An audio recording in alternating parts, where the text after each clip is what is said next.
అనుకున్నావు? చంద్రబాబు నాయుడు గారి శిష్యుడు, ఆయన దాసుడు ఆదిత్యనాథ్ దాస్ను చైర్మన్గా పెట్టి రేవంత్ రెడ్డి గారు కమిటీ వేసిండ్రబ్బా. ఏం ప్రేమ, ఏం లవ్ వీళ్ళిద్దరు. గురుదక్షిణలు చూడండి. ఇప్పుడు అసలు నువ్వు కమిటీ ఎట్లేస్తావు? అసలు నువ్వు నీళ్ళు గోదావరి బనకచెర్ల నీళ్లు తీసుకుపోవడానికి నువ్వు కమిటీని ఏ రకంగా ఒప్పుకుంటావు అని నేను అడుగుతా ఉన్నా. కమిటీ వేయడమే ఒక తప్పు అయితే ఆ కమిటీకి ఆదిత్యనాథ్ దాస్ను హెడ్గా పెట్టు రేవంత్ రెడ్డి గారు చంద్రబాబు సూచించిన వ్యక్తితోనే ఇస్తాడు. ఈ కమిటీలో 7 నేషన్లు, ఇలా 3 ఆంధ్ర వాసన వాళ్ళే ఉన్నారు. 7లో 3 ప్రత్యక్షంగానో పరోక్షంగానో ఆంధ్రాతో అనుబంధం ఉన్న ఆత్మీయత ఉన్న వాళ్ళే 3 ఉన్నారు. ఇలా హెడ్ ఎవరు అంటే ఆంధ్రప్రదేశ్ చీఫ్ సెక్రటరీగా పనిచేసిన వ్యక్తి, ఆంధ్రప్రదేశ్కు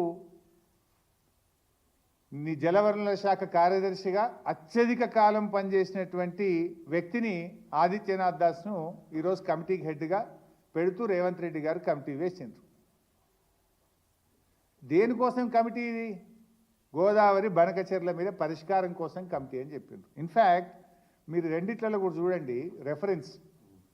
ఇక్కడ రెఫరెన్స్ చూస్తే రెఫరెన్స్ ఏముంటుందంటే ఇది Andhra Pradesh letter. Reference meeting held on 16th July 2025 between Honorable Union Minister of Jal Shakti, CM Telangana, CM Andhra Pradesh. ఇందులో రాహుల్ బొజ్జా మనోడు రాసిన లెటరు. ఇందులో కూడా reference constitution of a committee పర్సూయెంట్ to the decisions taken in the meeting held on 16/7/2025 ministry of జలశక్తి. 16వ తారీఖు మీటింగ్లో తీసుకున్న నిర్ణయం ప్రకారంగా కమిటీ చేస్తున్నాం. 16వ తారీఖు మీటింగ్లో ఏముందో ఎజెండా ఇప్పుడే నేను చూపించిన. ఇది 16వ తారీఖు మీటింగ్ ఎజెండా. ఏముంది ఇలా? గోదావరి బనకచెర్ల. దీని మీద మీటింగ్ అయింది. వీళ్ళు రాసిన లెటర్లో రెఫరెన్స్ కూడా అదే ఉంది, 16వ తారీఖు మీటింగ్ నిర్ణయం ఆధారంగా. ఇప్పుడే మీరు చూసిండ్రు నిమ్మల గారు ఏం చెప్పిండ్రు? 16వ తారీఖు మీటింగ్లో మేము గోదావరి బనకచెర్ల అంశంలో టెక్నికల్ ఇష్యూస్ను పరిష్కారం చేయడానికి కమిటీ వేస్తున్నాము అన్నాడు. అంటే ఇప్పుడు కమిటీ కూడా పడ్డది. అంటే మీటింగు పోను అన్నాడు, మీటింగ్ పోయిండు. సంతకం పెట్ట అన్నాడు, సంతకం పెట్టిండు.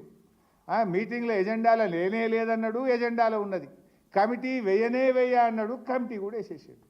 ఆ కమిటీకి ఎవరు చేసిండు అంటే దొంగ చేతికి తాళం చేయలిచ్చినట్టు తెలంగాణ ద్రోహి, తెలంగాణకు వ్యతిరేకంగా రాయలసీమ లిఫ్ట్ ఇరిగేషన్ ప్రాజెక్టు కట్టిన వ్యక్తి, మన పాలమూరు మీద గ్రీన్ ట్రిబ్యునల్కు పోయి కోర్టులో పాలమూరు ఎత్తిపోతల పథకాన్ని ఆపినటువంటి వ్యక్తి, ఈవెన్ లాస్ట్కు గ్రీన్ ట్రిబ్యునల్ కూడా రాయలసీమ లిఫ్ట్ ఇరిగేషన్ మీద పనులు జరుగుతలేవని పనులు జరుగుతుంటే ఇదే ఆదిత్యనాథ్ దాస్ను జైల్లో పెట్టమని చెప్పి గ్రీన్ ట్రిబ్యునల్ హెచ్చరించింది. అంటే తెలంగాణ జలదోపిడికి ఇవాళ కీలకమైన వ్యక్తి ఎవరంటే ఆదిత్యనాథ్ దాస్. రాయలసీమ ఎత్తిపోతల పథకాన్ని పూర్తి చేయడానికి కోర్టులను తప్పుదోవ పట్టించిన వ్యక్తి ఆదిత్యనాథ్ దాస్. పోతిరెడ్డిపాడుకు సూత్రధారి ఆదిత్యనాథ్ దాస్. గోదావరి బనకచెర్లకు సూత్రధారి ఆదిత్యనాథ్ దాస్. తెలంగాణ ప్రాజెక్టులకు వ్యతిరేకంగా 100కు పైగా లేఖలు రాసి తెలంగాణ ప్రాజెక్టులను అడ్డుకున్నది ఆదిత్యనాథ్ దాస్. పోలవరం, బనకచెర్ల, నల్లమల్ల సాగర్ ప్రాజెక్టులకు సూత్రధారి ఆదిత్యనాథ్ దాస్. ఆ ఆదిత్యనాథ్ దాస్ను చంద్రబాబు నాయుడు గారు సూచిస్తే రేవంత్ రెడ్డి గారు రాష్ట్ర ప్రభుత్వ సలహాదారుడిగా నియమించుకున్నాడు.